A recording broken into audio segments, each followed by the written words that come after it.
Good afternoon and welcome back to the YouTube channel. I'm back at Chiltern Jaguar Specialists to have a couple of things sorted out in the car. As you may remember, I had a check pedestrian system warning light on my dashboard, and I was told that there's two sensors in the bumper there, and they diagnosed it. They found one of the sensors was faulty. I asked them to change both those sensors because I don't want to be dealing with that again. It's quite unpleasant to look at, and I thought while they're there, it makes sense to change the pair. So I did that. I also had some work at the rear light. I mistakenly purchased a Euro spec in a tail light. Turned out that the light was red and not white, so I had them switch over the red LEDs for white ones at relatively low cost. So that was good. You may also remember that my glove box damper had failed, so that's been sorted out. But a big problem that I was having was also my air conditioning wasn't working. So I was hoping that it would be a fuse or a hose or a cheap fix, but it turned out it was worse than that.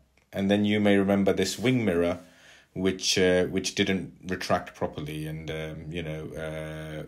whenever you locked the car, it just wasn't working properly. If you may remember. If you remember, when I used to lock this car, when I used to fold in, it just wasn't the same as the other side. That side's tucked in more, that's less. Now you can see when I lock it, it retracts all the way. It folds all the way. So that's now fixed. And yep, these get corroded and they need to be opened up, cleaned out and re-greased and reset because the motor's very weak. Now you can see they're perfectly symmetrical and fold the way they should. So I'm happy with that. Thanks, Mark. You may remember this glove box used to just flop completely. The damper had gone entirely, so I couldn't find where the damper went and I couldn't be asked to do it. So I had that on my list, and next time I go to Jaguar Chiltern, I'll get them to do it. And now if I just test this glove box, you can see, yep, it's no longer doing what it used to do. It nice smooth operation the way it should be. Yep, pleased with that. So that's now sorted. So I'm happy with that as well. So there was some small gremlins all in all, and a couple of big ones. And I say big ones because those two sensors are 100 and something each, and then labour to fit them. You're looking at about £400 just for both those sensors. I could have halved the bill and it would have been about £150 to £200 to replace only the faulty one, but likely I would have had to come back. But the big problem I'd have, if you can see, is actually when they diagnosed the air conditioning, they found that the condenser had a leak. Not only that, Mark commented that it's quite common on an XKR for the condenser to leak.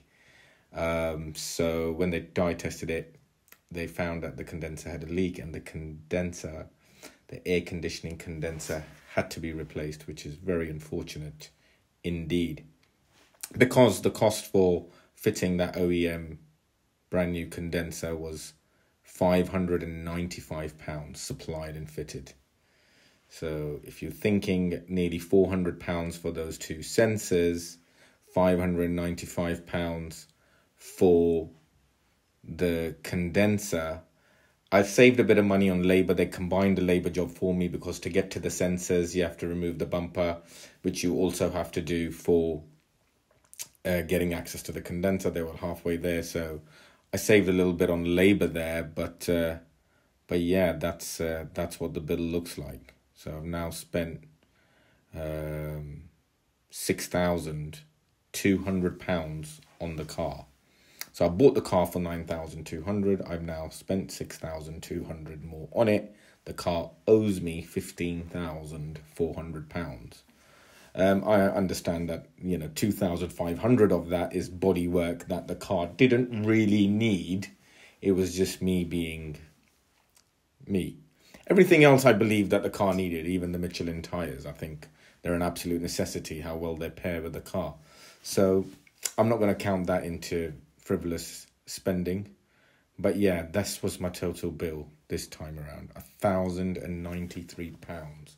that takes my total spent on mechanical work with Jaguar Chiltern to £3,711. So that's how much I've spent in 4 months and 4,000 miles driving this car.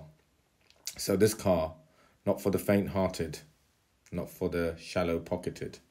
I'm not saying I've got deep pockets, but I've got a big heart, so I make up for it.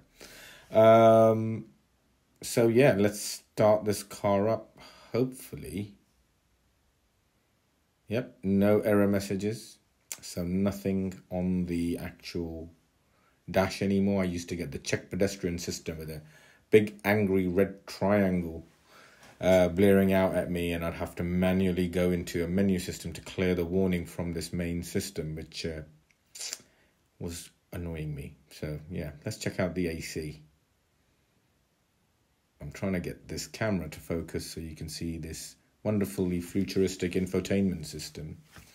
But I don't mind about this infotainment system. I'd be even more annoyed if I'd paid £22,000 for a 2013 model and I still had this infotainment system, but because I paid £9,200 for a 58 model, I'm not too annoyed by this infotainment system. I think it's pretty good value for money in that bracket. It seems all right for its age.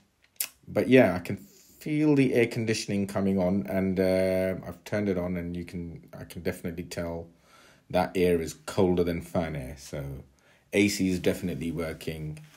It didn't feel like this before. That's good. So I'm happy with that. And I ought to be after spending all that bloody money. But yeah, anyway. So air conditioning working now. No issues on the dash. I can turn that and give it the beans. It's a bit hot right now.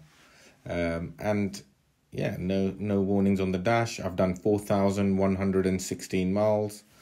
My wing mirror folds now. And yeah, I think I'm ready to take a long road trip through the Transpennine Mountains and also through to The Hague. So yeah, we're ready to rock and roll. I've got new tires. I've recently serviced the car, obviously, and yeah, I've had the brakes checked. They're only a third worn. So I think I'm ready for my 2 road trips in the summer. And these were the last niggly bits that I wanted to sort out. Hopefully there's no more gremlins after this. Well, fingers crossed. So thanks a lot for watching, and I'll tune in next time to give you a further update when I do take those road trips.